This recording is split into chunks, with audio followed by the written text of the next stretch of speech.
The city hires a new boss for OC Transpo, with many calling the resume and experience impressive, even though it wasn't the cleanest split from his time in Toronto. A day after Ontario's budget is announced, some fallout and criticism when it comes to caring for the province's seniors. Plus, the 67's victorious on home ice in the opening of their playoff run.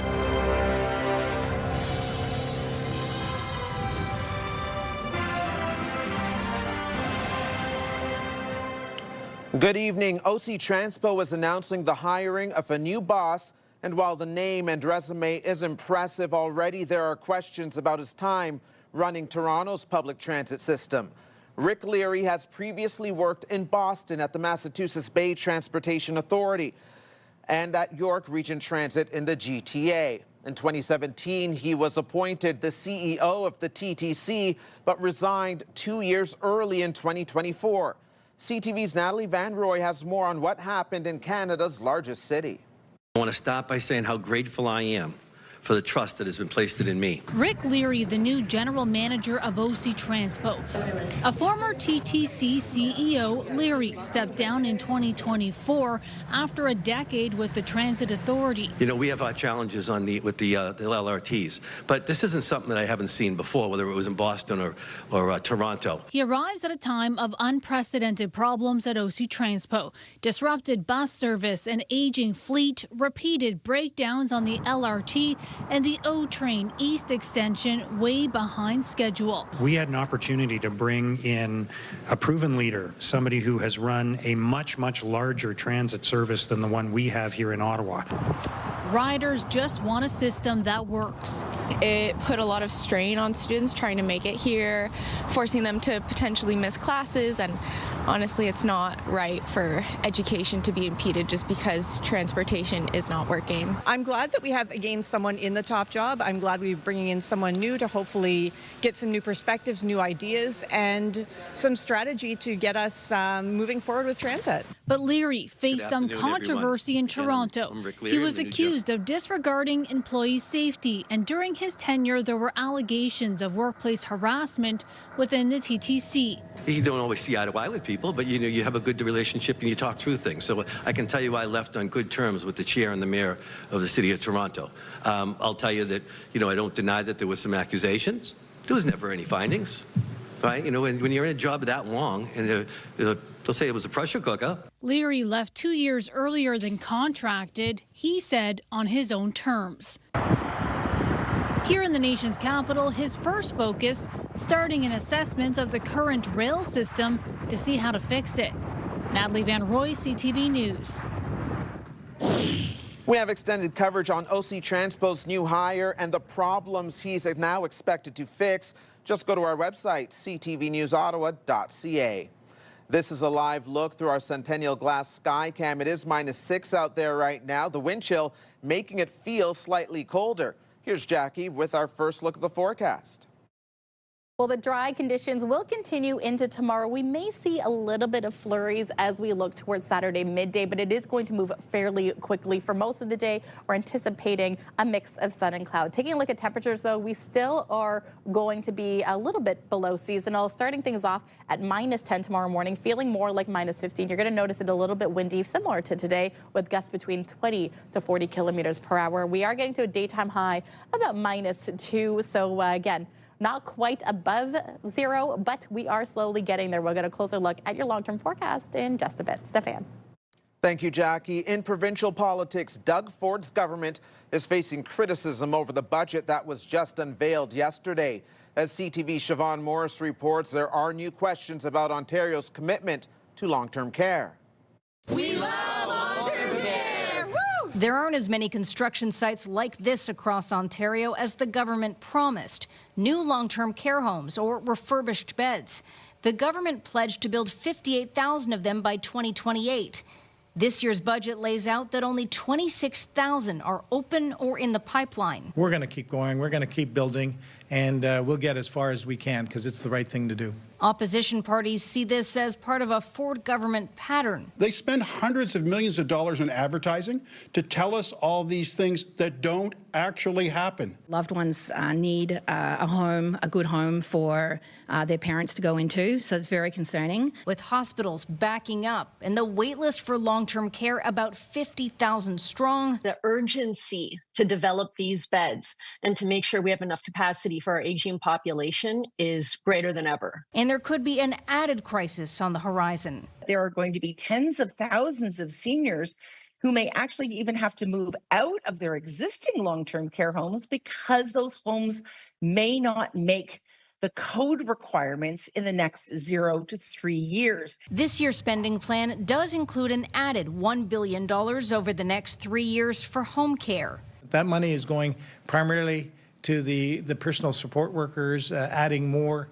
volume so we can do more. In a system with another 6,000 people waiting for supports in their own home. It's a Band-Aid to try to obviously deal with the fact that we're going to need to provide care to people when we don't have the capacity in long-term care where the capacity should be. These investments in new builds and more staff are welcomed with caution. It's not going to unlock the system right away. We need some faster solutions to deal with the people where they're going to end up homeless or stuck in hospital. Siobhan Morris, CTV News. In developing news, a 22-year-old Ottawa man is facing charges after a string of collisions involving a stolen transport truck in Gatineau last night. Police were called after a semi-trailer was stolen from a business in the Hull sector around 5:45 p.m. Officers quickly found the truck on Boulevard Saint-Joseph near the Casino de la Climi, but police say the driver had already crashed into about 10 vehicles by then. 6 people were taken to hospital as a precaution. The driver was arrested after a brief foot chase last night. We reported that roads in the area were closed for several hours. The Ottawa man was expected to appear in court today.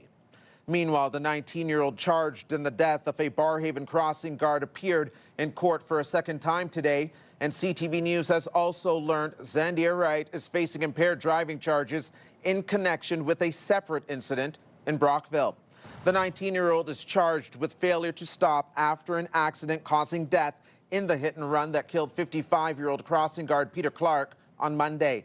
Police say the driver fled the scene and Wright was arrested the following day. Multiple police cruisers were seen at an address near Mary Honeywell School where a black Toyota Tundra was parked in the driveway. We now know this same suspect also faces separate impaired driving charges in Brockville. He was expected to enter a plea today. That case is now moving to trial in December. According to Ontario Provincial Police, a Leeds County resident has lost more than $100,000 in a cryptocurrency scam, and the investigation is still ongoing. Police have released few other details, noting the investigation is just starting, but they are sharing some warning signs. They say you should beware of investment opportunities with higher than normal returns, unsolicited telephone calls, unsolicited email or social media investment offers, and calls from cryptocurrency investment companies. Also, the much-anticipated annual Sunshine List is out, and we're getting a look at the highest-paid public servants here in the nation's capital.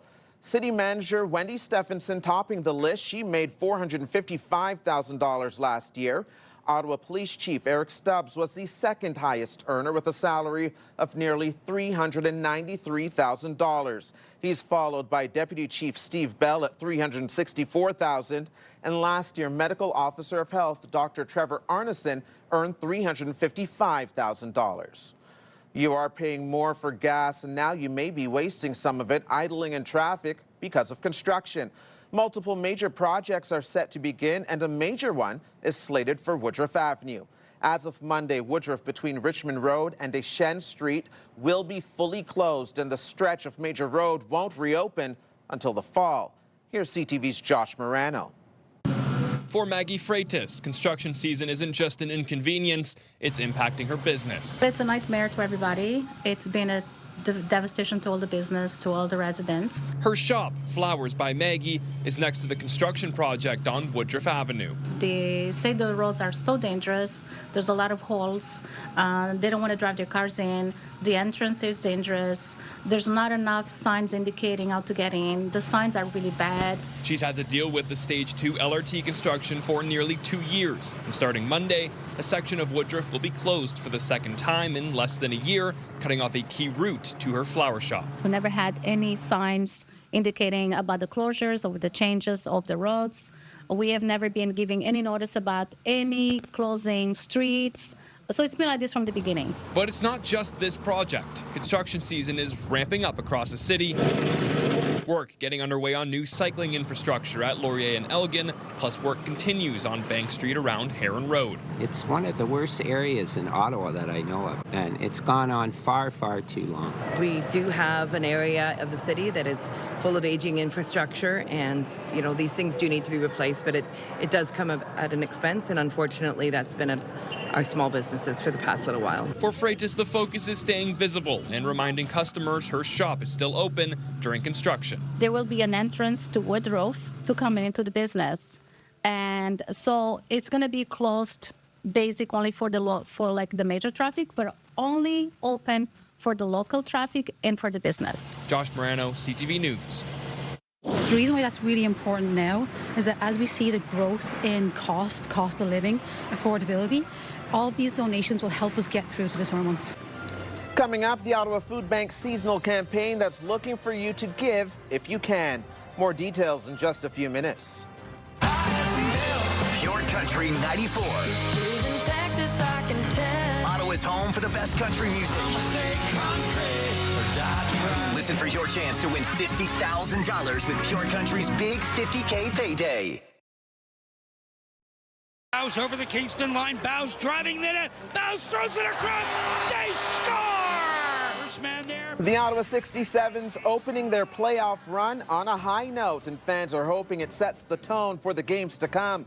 Tonight, the Barber Poles were on home ice at TD Place Arena taking on the Kingston Frontenacs. They won the game with a major lead. The final score, 7-4 for Ottawa. The two teams square off again on Sunday. Same place, but not the same time. Puck drop is at 3 p.m.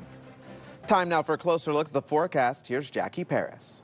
All right, taking a look at our overnight conditions, but -8, mainly cloudy skies. The winds are going to be calm, but this will change for tomorrow when winds start to pick up between 20 to 40 kilometers per hour. And yes, we could see a chance of flurries in the middle of the day, but it isn't going to linger. -2 is the anticipated daytime high. We might even hit 0, but we are keeping a very close eye on this, depending on how much sunshine we do get. Now, tonight's lows across eastern Ontario hovering between -10, -11 degrees along the Seaway and also in Ottawa, -13 in Pembroke and Petawawa. Clear skies, though, for the most part, as we look closer to the eastern part of our province. And tomorrow's daytime highs, yeah, we might be hovering around the freezing mark and might even get over 1 degree.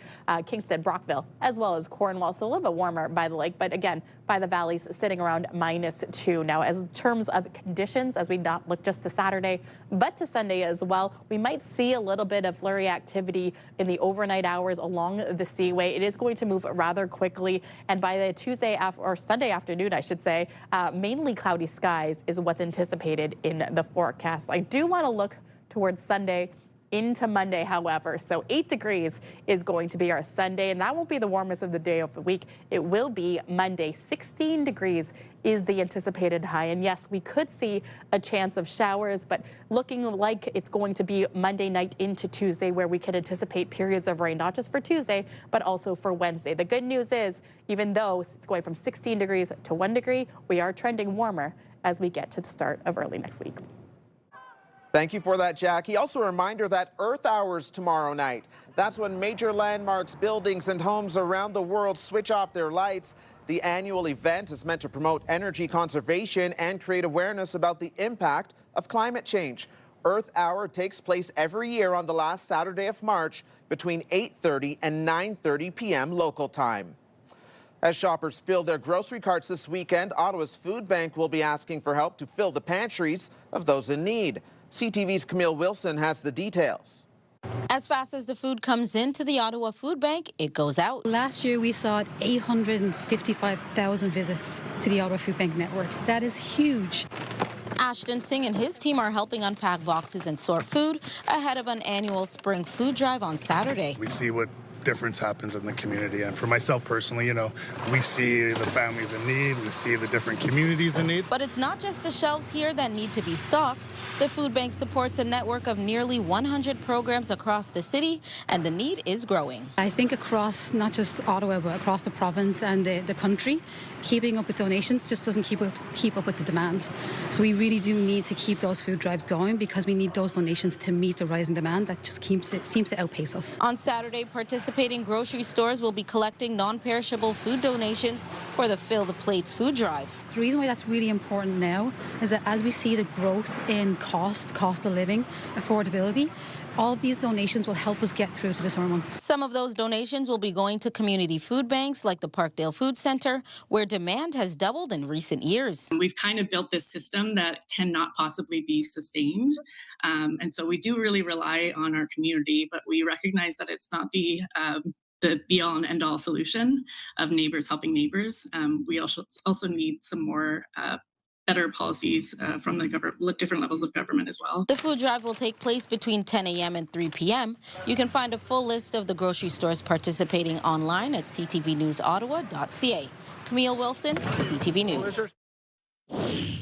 Coming up, details of a liquidation sale in the capital promising deep discounts. Ottawa's favorite cash contest is back, and it's big. Move 100's $50,000 Beat the Bank. 7 vaults. You decide how much to take home. Sound the alarm? You lose it all. Be listening weekdays for your chance to win. Get the latest live local breaking news. Sign up now for our morning and evening CTV News Ottawa newsletter. The best local content from CTV News, Your Morning Ottawa, and News Talk 580 CFRA. Get it all in one place. Sign up now at ctvnewsottawa.ca. The CTV News Ottawa newsletter is brought to you in part by CAA Business.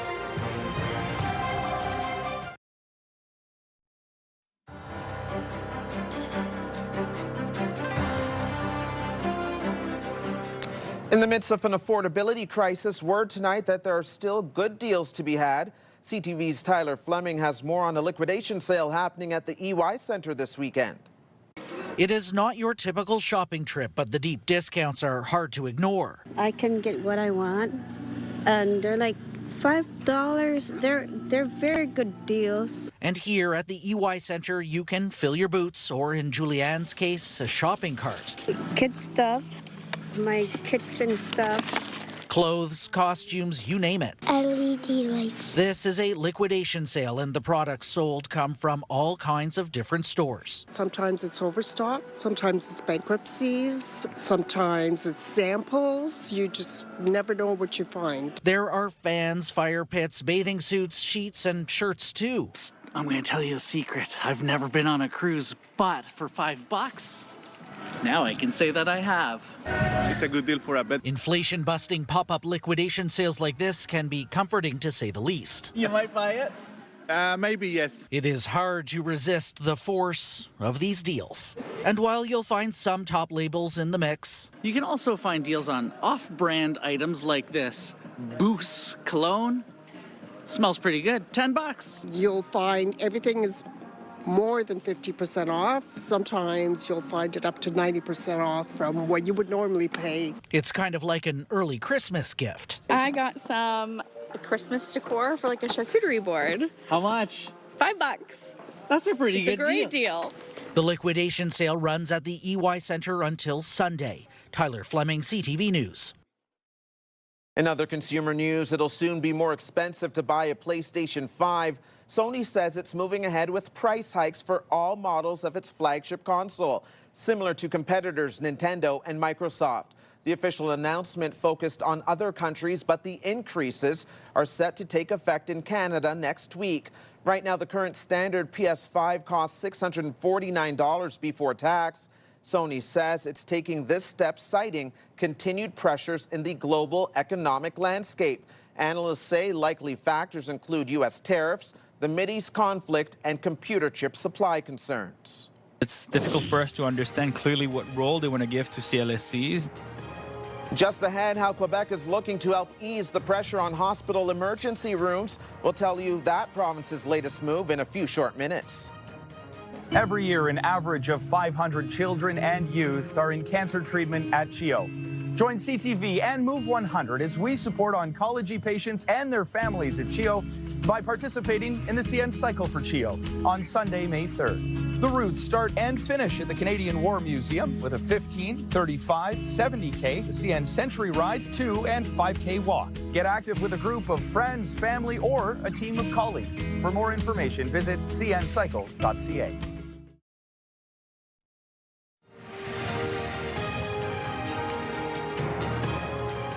Welcome back. We here in Ontario aren't the only ones with healthcare complaints. Over in Quebec, that province is doing what it can to improve access. And this time, they're hoping the CLSCs can help. Those are like clinical hubs that the province wants to use to ease pressure on Quebec's hospitals. But as CTV's Matt Grillo reports, critics say the plan is short on details. It's back to the future for Quebec healthcare. Minister Sonia Bélanger is counting on CLSCs to help Quebecers have access to frontline services. Les CLSC doivent devenir la plaque tournante de la première ligne. CLSCs have to become the hub of frontline healthcare, the minister says. As part of Quebec's vision, every Quebecer will be assigned to a CLSC. The facilities will be staffed with nurses, social workers, psychologists, physiotherapists, and nutritionists. The minister is clear that CLSCs are not emergency medical clinics, but the goal is to reduce the pressure on ERs. Patients' rights advocate Paul Brunet is hopeful this idea will produce results. I was talking to some other people. They said, CLSCs won't have the resources to take all the, So I say, okay, so let's continue as a status quo and continue sending patients in emergency wards. Is this a better solution? We have to try something. Quebec wants CLSCs to be an entry point for patients, but opposition parties are critical. Quebec Solidaire says the CAQ centralized healthcare for years, but now wants to use community clinics. It's difficult for us to understand clearly what role they want to give to CLSCs. They want to improve it and they want to increase access for sure, but I mean, what's going to be their direct impact for the citizens on the ground? The Liberals say Friday's announcement lacks details. The patients, they are looking for appointments and having more appointments with the doctors and nurses. The minister says there is $10 million in the budget to improve CLSCs. A drop in the bucket, though, considering Quebec's healthcare budget is nearing $70 billion. Matt Grillo, CTV News. When we return, Canada's baseball team and the home opener will tell you how they fared shortly. Far side pass, and it's a early shot. He scores!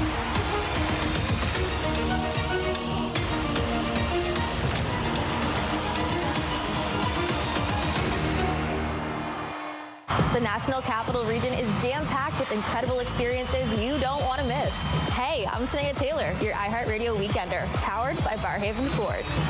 Get the inside scoop on all the biggest and best events every Thursday, Friday, and Saturday on CTV, Move 100, Pure Country 94, TSN 1200, and News Talk 580 CFRA. iHeartRadio Weekenders is powered by Barrhaven Ford, Ottawa's newest and largest Ford dealership, and Ontario's #1 Ford EV dealer. Here's another live look through our Centennial Glass Skycam. It's still -6 out there, wind chill making it feel like -11. Back over to Jackie now for tonight's final look at the forecast. Jackie. Well, taking a look at tomorrow's wake-up weather, -9 to kick things off, feeling more like -17. Again, those wind gusts between 20 to 40 kilometers per hour. However, we are going to hit around the freezing mark, maybe a chance of flurries in the middle of Saturday. But Sunday, cloudy skies, 8 degrees, the daytime high. Looking forward to Monday, though, the daytime high is 16 degrees, keeping a close eye on whether or not we are getting showers. By the time we hit Tuesday and Wednesday, though, precipitation is guaranteed to hit Eastern Ontario. Thanks, Jackie. Finally for us tonight, the reigning American League champions return home, opening their season with high hopes and expectations. And a ground And they didn't disappoint. The Toronto Blue Jays were also marking another milestone with the team kicking off its 50th season. And in case you missed it, Canada's MLB team got off to a good start against the Athletics. Jays took this one 3-2. Their next game is tomorrow against the Athletics. It will again be at Toronto's Rogers Centre and start shortly after 3 p.m. That is CTV News for this last Friday in March. CTV News continues online anytime with our digital team keeping you up to date at ctvnewsottawa.ca. You can also watch our newscast live on the CTV News app, and for news on the go, listen to News Talk Radio 580 CFRA. For all of us here at CTV News, thank you so much for watching. Have a wonderful night and a wonderful weekend.